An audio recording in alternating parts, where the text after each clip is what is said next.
Neil Donald Walsh, New Revelations, Conversation. No one does anything inappropriate given their model of the world. So what we have to do is change our model of the world. We have to change people's beliefs because that is what their model is based on. Our offspring are simply mimicking us. All people are just imitating each other. We are all just doing what we see each other doing.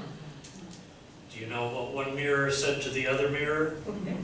It's all done with people.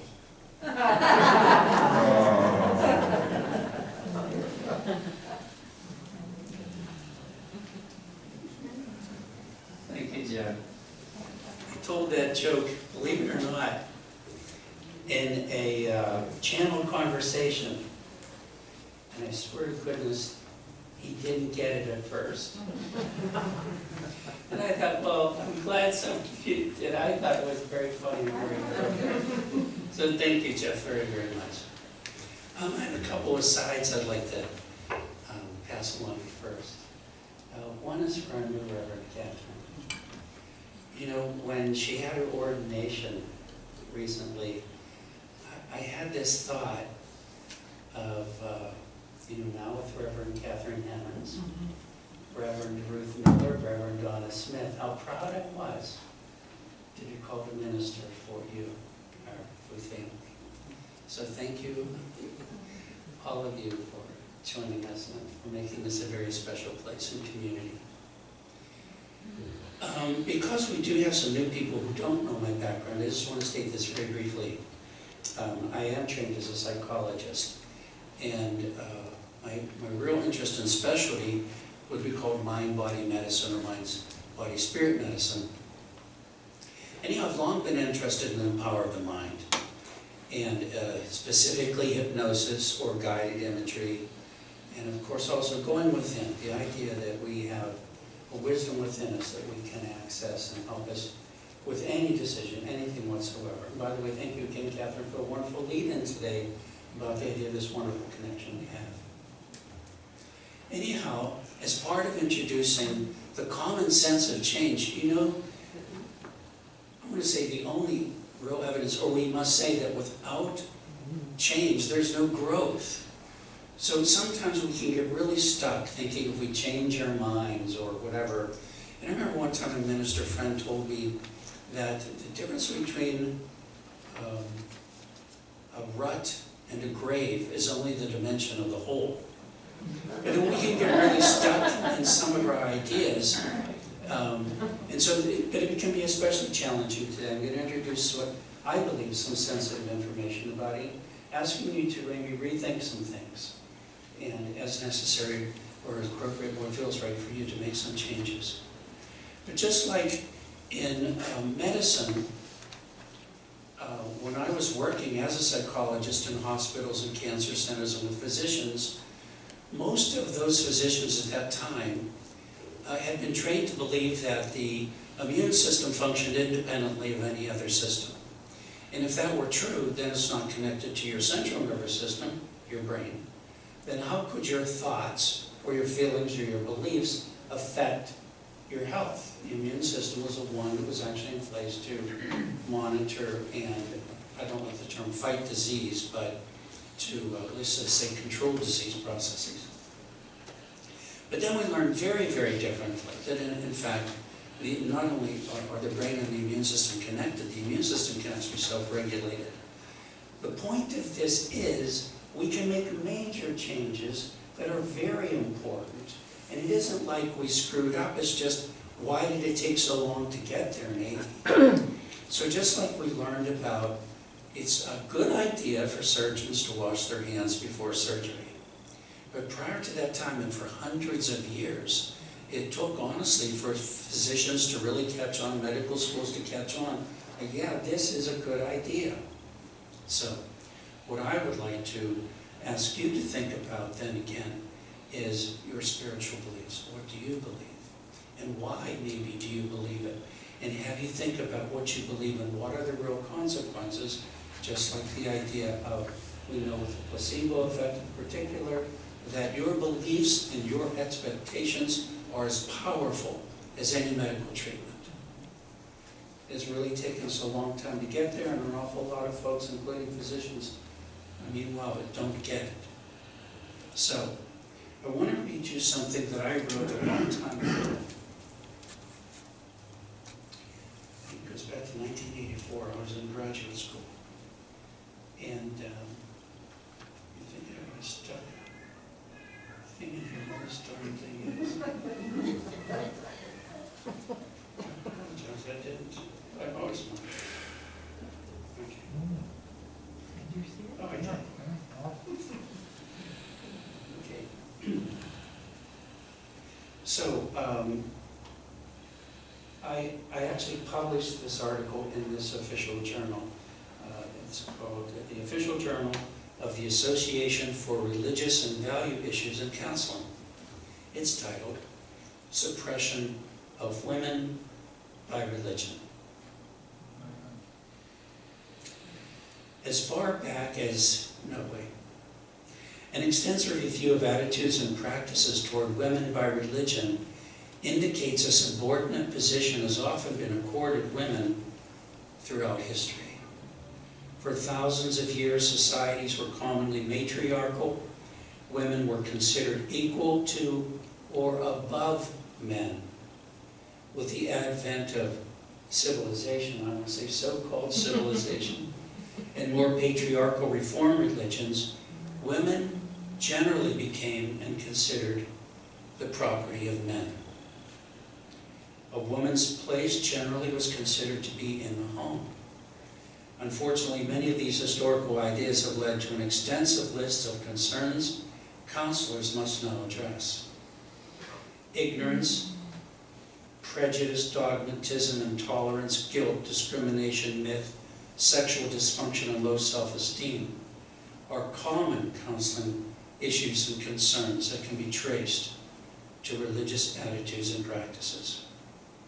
So here's an interesting history for you that when I first studied and read this, I was really surprised. So, as far back as 7,000 BC to 25,000 BC, until the closing of the last goddess temples about 500 AD, many people worshipped a supreme female creator. Archaeological texts and artifacts such as statues, murals, inscriptions, clay tablets, papyri, have been found that substantiate these early matriarchal cultures.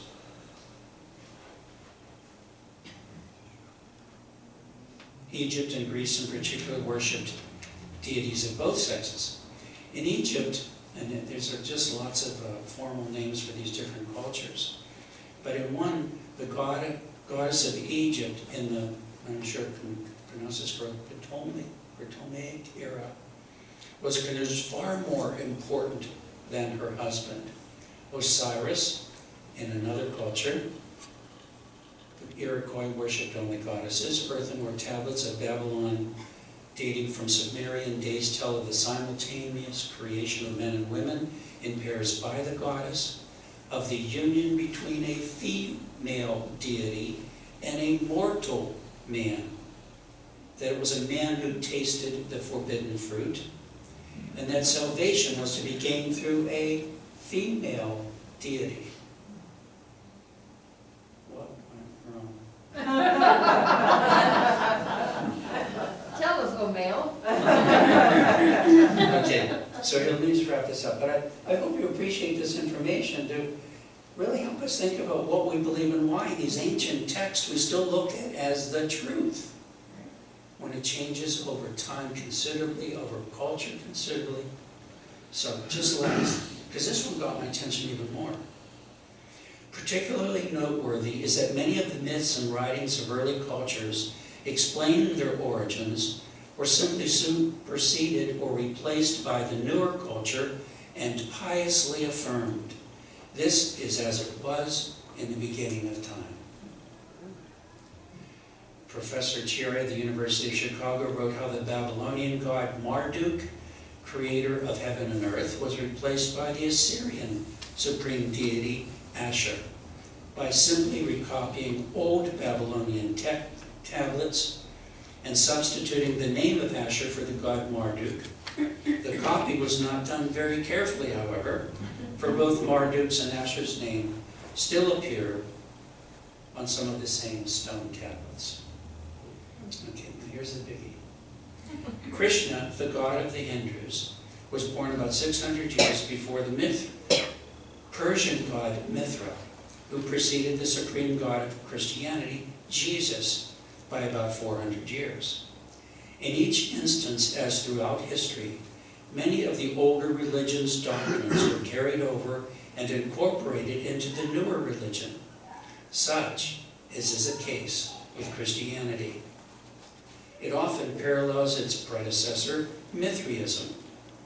Many examples could be given, but the number of God-men known in religious history totals 34, 17 of which became saviors whose lives were extremely similar to Jesus's. Now, again, depending on your background and your beliefs, I know that this can be very sensitive information.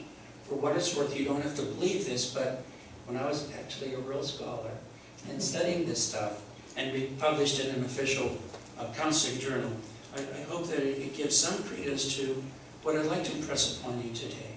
And how do these ideas hold up and affect our lives, and certainly including our understanding of God? Because a really important question would be, which God? Which religion? You know, so often throughout my life, you know, when people say they believe something or don't believe something, but let's say that they were really, really caught up in Christianity. But if they never studied Mithraism or any other practice, religious practice, how can you be so certain that this is the only or best way? Not to challenge that what they believe is right or wrong, that's not the point at all. But how does it affect what works in terms of peace and harmony and living together, which I would like to propose to you in terms of our understanding of God and love and what love is to think in a little more practical terms of peace and harmony. Are your beliefs, whatever they are, honestly bringing you peace and harmony? So again, I just wrote down all these gods' names just to get you an idea. So which God is right? Adonai, Allah, Elohim, God, Hari, Jehovah, Krishna, Lord, Rama, Vishnu, Yahweh. Which one? Does one have more truth than another? The fact is that divine inspiration is the birthright of every human being. But this is not what we have been told. Largely we've been told we're sinners and unworthy. All truth has already been revealed by these ancient texts. So everything, word for word, literally for so many people, in the Bible or the Quran or whatever, word for word is true. Or any of the things we grew up with. I was raised in the Methodist church. And my best friend was Catholic. And we were really into Little League Baseball. And so when at the end of the season you get awarded a baseball jacket or ball cap, you know, you wore it so proudly. But one day my friend Barry told me we were driving by his Catholic church, I had to tip my hat when we went by the church. That was a little new to me, but I thought, okay, cool. I didn't mind doing that. But what about like eating fish on Friday? What about women clergy? We gained a lot more. Is it okay to get divorced? How many times and how many different practices have people been ostracized because of things that, are they really about peace and harmony, or these old ideas that maybe really don't stand up to what's really important? But unfortunately, these are our models, and unfortunately, maybe the greatest model of all and the most harmful is most of the killing and suppression of people have been done in the name of God. Not good. So, as I stated in the summary of my talk to introduce my talk today, the world is in big trouble. But this does not mean that it is a time for despair. In fact, it is a time to change and choose. And we need the courage to change our old beliefs about God and life. Now, in the book New Revelations, which Jeff referred to, I was going to read you something from there about what is proposed in terms of, for example, 5 steps to peace. And the reason I reached down to get both of these books is I realized in reviewing, I love to review the Conversations with God series of books when I'm presenting a talk. And the first 3 books of Conversations with God, there was not one reference to the word courage in the back of the book. But in a later one called New Revelations, there were maybe a dozen references to courage. So I reread this book and realized that I have 2. So I'm donating this one to the Fruit Library in case any of you would like to follow up on some of the information presented today and some new ideas, thoughts about new revelations about what we want to do and what really works and makes sense. One of the ones that really stood out for me in reading these ideas today is that God does not require anything. How many of us grew up with the idea, even like, for example, I mean this well in bringing up these sensitive ideas. How many of you grew up with the idea we had to be baptized to go to heaven? How many that we had to accept Jesus as our Lord and Savior and the Son of God? No, God forgive me. God does not require anything. We are one. We are one. We are God. And that idea is so big. I've said this numbers of times before. There's no way I believe you can honestly grasp that. But as far as I can understand, it is the absolute truth of it. And so it's up for us to decide who we are and what we really want to be. You cannot fail God. I wrote just on some of these ideas. There is nothing that God is not. God is happiness itself. We have an internal guidance system to determine the truth by going within. Pause. Please join me every Tuesday, first Tuesday, every month for a meditation class. It's free of charge from 5:15 to 6:15. And I'll gladly share with you this opportunity to go within and how you can access your own truth. The challenge is not to get to heaven, but to know you are already there. The kingdom of heaven is within. So, beliefs and behaviors are not right or wrong, but do they work? So that's another important consideration that I hope you will consider, is that let's not get caught up in the rights or wrongs and even some of these older ideas that they're wrong, but it's time to change and to give room for change in our beliefs about God and about life. The greatest gift of all is free will. Change is the nature of life. And so our morals do and need to. And wrote down a very sensitive one. You know, as a psychologist, probably the most difficult thing I worked with, and I worked with a bunch, was suicide.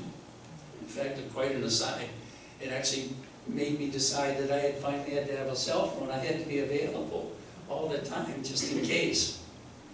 But when you think about it, suicide, and then it all really goes back to 1997, when the state of Oregon came up with a Death with Dignity Act.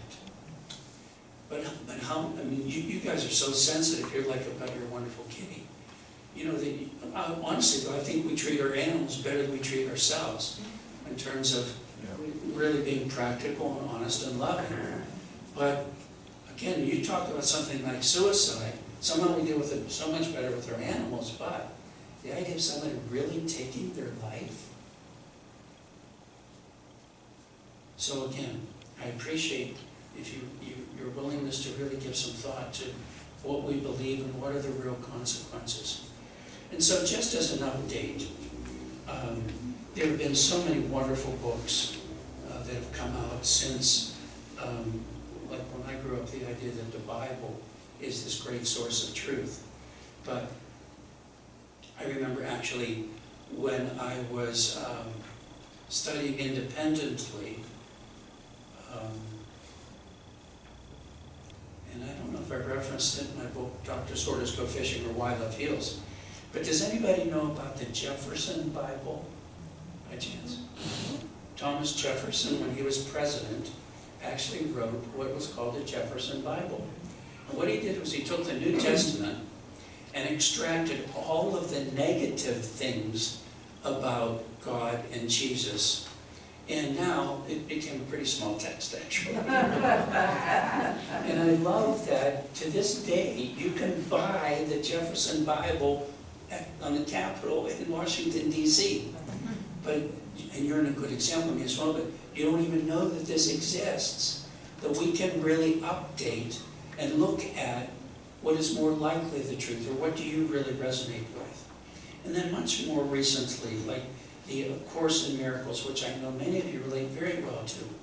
So I just managed to go through it and extract just a couple statements from A Course in Miracles to give you an idea of an example of really updating this sense of we are one and who we are really. So, God is everything, everywhere and forever. Perfect love is within you. What is the same cannot be different, and what is one cannot have separate parts. All roads lead to God. There is no path that does not lead to Him. Of course, you know of my interest in conversations with God. Just if you've not read any of these, you may really want to pick up book 1. I'm pretty sure we have at least that in our library. When I think about when I wrote my book, Why Love Heals, and the opportunity to work with my great friend and channeler, Sharon Bauer, and she brought through John the Baptist. I did bring my book, Why Love Heals. So I just want to read you this, and then I'll end. I really have so much more I would like to say, but I know I'm running out of time. So back in when I wrote this in 2009, I was still very sensitive about talking about God and religion and anything but science. Please appreciate that in my work and where I worked, everything had to be supported by really serious research. So, in the end, and this is kind of funny, you're talking about John the Baptist, and at some point it occurred to me, you know, why don't you add something to my book? You know, what would you like to say? Now I'm a writer. I still never thought of myself really as a writer. And then in the end, I thought, okay, I'm going to ask John to define God. And kind of get off the hook a bit. You know, this isn't just Dean. So I wrote, I also realize that many of you will have come from a traditional religious background. For you, the Word of God is highly appropriate, and use of other words like divine source or any other New Age sounding term is quite unacceptable. For others who aren't quite comfortable with any religious association, the use of the word God creates its own questions and concerns. Of course, whatever God is, it is surely ineffable. That's my new favorite word. Beyond any understanding that can be put into words. So I've asked John the Baptist to define God in a way that I hope has meaning for you. So these are his direct words. God is divine source. God is not religion. Religion is of man. Divine source could best be described as love that comes from and affects everybody like the rays of sunshine. There is no one that the sun does not touch or have an effect upon. God is true energy. Energy does not have a beginning or an end, such as a vibration. It is eternal. It doesn't matter what man wants to believe or read or practice as his own rituals, or how he connects with the God source or divine source. That energy is truly within himself. He is God source. I can only validate and confirm what you have put in your book, that God is truly energy. This energy has a consciousness. It has a connection and a compassion and a love to it. This energy is not the type of energy that is used on this physical plane to create heat, or move something. It has a consciousness to it that connects to our individual consciousness. It is, in its own sense, telepathic, where we can have a conversation and study our intentions. We have an immediate connection to this consciousness because we are never disconnected from this source of divine consciousness.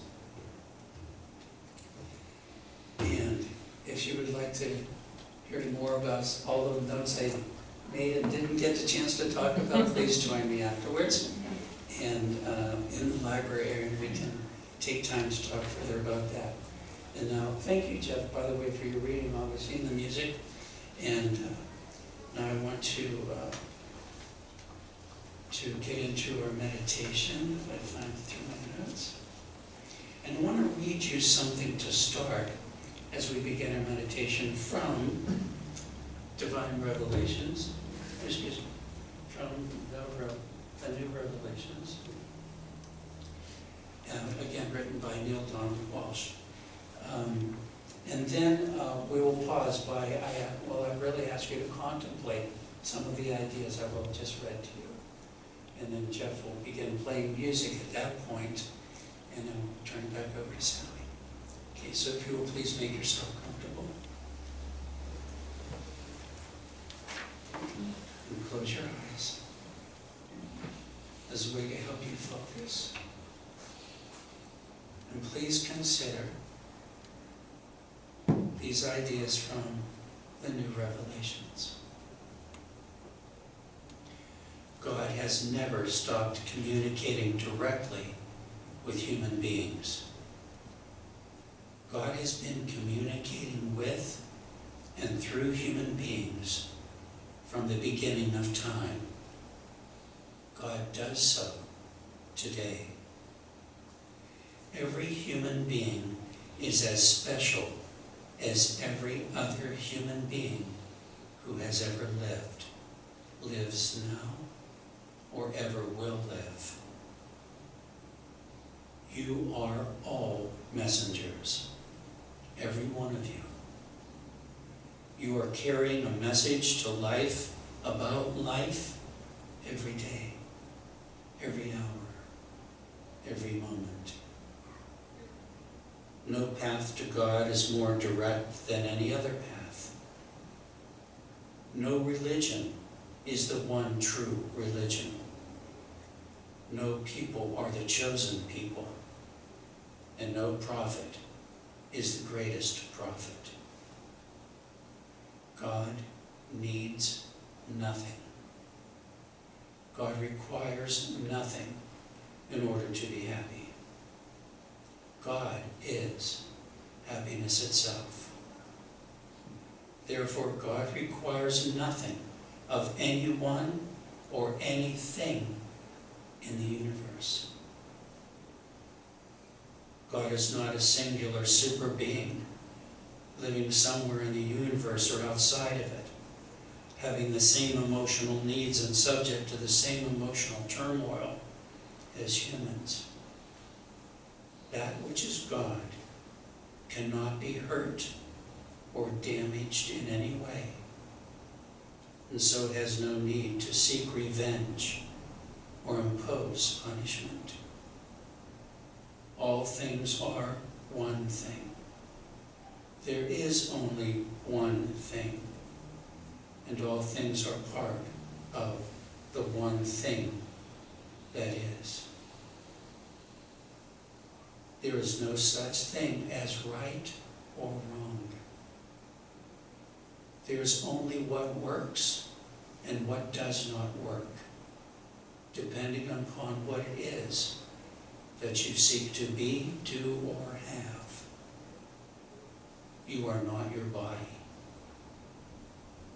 Who you are is limitless and without end. You cannot die, and you will never be condemned to eternal damnation. So now, if you will, please, and if you choose to make a commitment to yourself, who is God itself, to live in peace and harmony, take your time now to align with your true self, which is peace and harmony and unconditional love.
Thank you.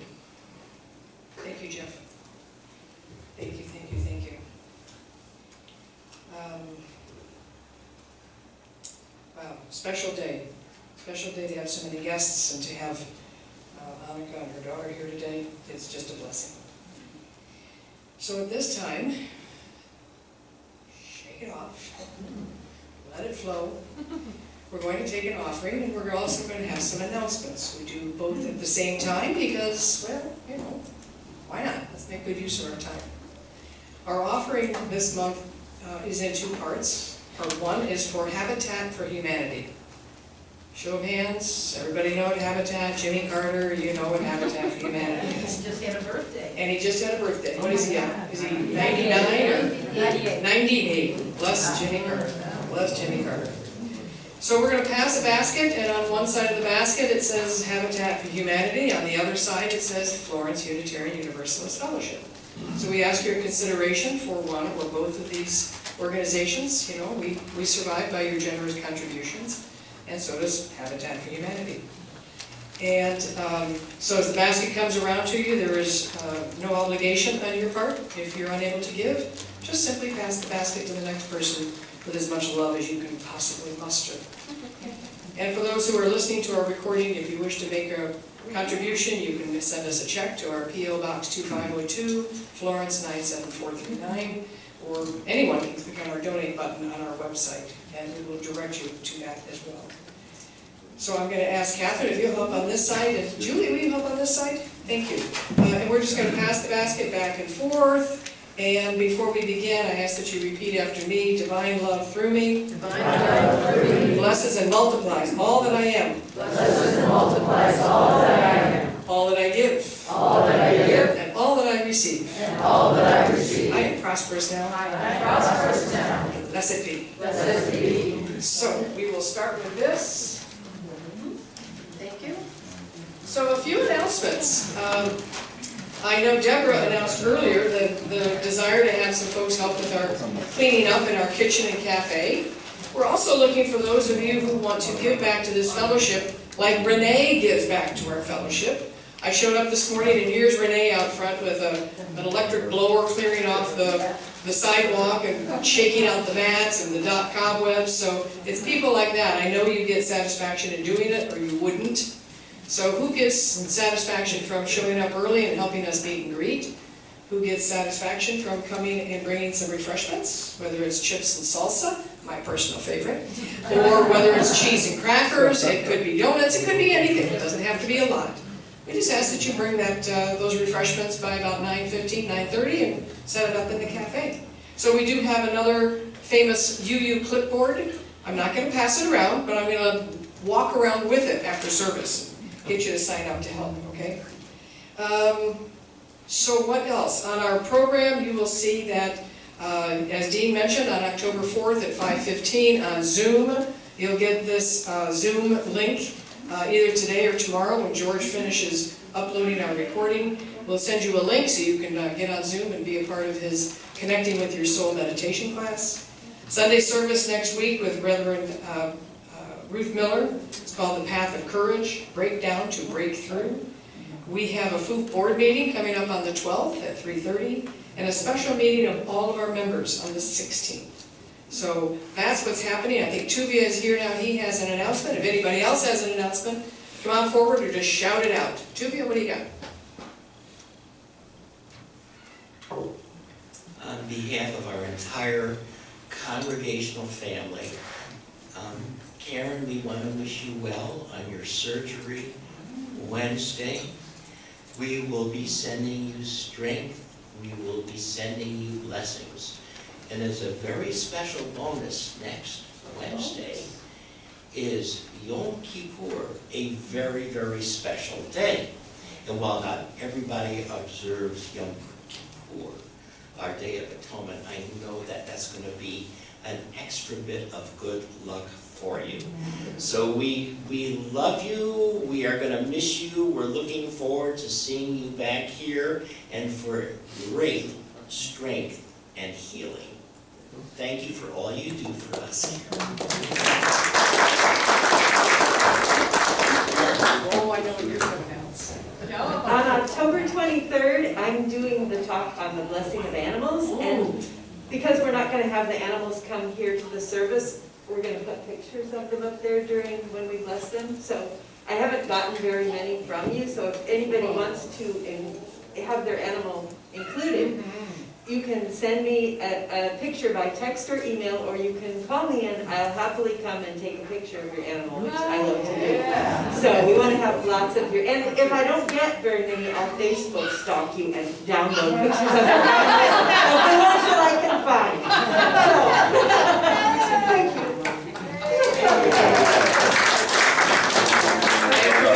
And for those who don't know about this is one of our favorite services, because you know, you get to sit here the whole time and just see animals after animals. So you've got to send her a photo or two or three, or a video or two or three. I've got 3 cats. You're going to get lots. If you don't know how to do that, just send it to the UU, our website, our FOOF website, or I mean our FOOF Gmail, and we'll make sure Deborah gets it. So Don, what do we got?